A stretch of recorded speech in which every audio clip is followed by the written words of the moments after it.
So we know that 3 people have been killed by this unmanned aerial vehicle attack on a base, and at least 34 have been wounded. That's according to several US military officials. The US also say that they're monitoring those 34 for traumatic brain injury, and some are being medically evacuated as well. Now, the US is saying that this attack took place in northeast Jordan. However, the Jordanians are disputing this, saying that it actually took place in Syria at a base called Al-Tanf, which is about 20 kilometers from the border with Jordan.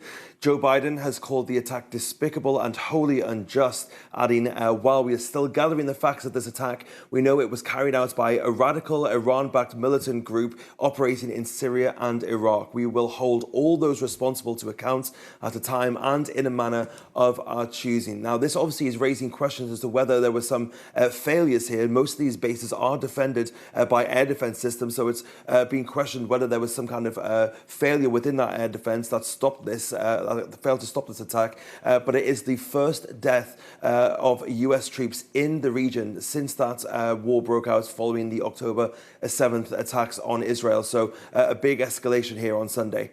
It appears to be the most serious, as you suggest, in the region. It's the latest in a string of attacks in the region, indeed. What more can you tell us about that?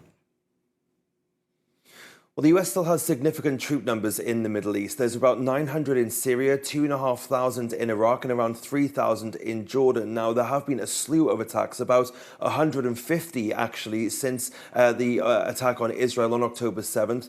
They have normally taken place along the border between Syria and Iraq, and they've resulted in about 70 injuries since those attacks started. Now, the US has retaliated to these attacks normally. They've struck numerous munitions depots, especially in northern Iraq. They've struck places that they believe are being used by the Iran Revolutionary Guard Corps. And we, of course, have seen escalations elsewhere in the region by other Iran-backed groups, including the Houthis in Yemen. We've obviously seen those attacks in the Red Sea on commercial shipping vehicles and also now on US and UK Navy vessels, which, of course, have resulted in that coalition being built by the United States to push back against these attacks and try to thwart them. And we've seen those airstrikes in Yemen on various Houthi-held positions.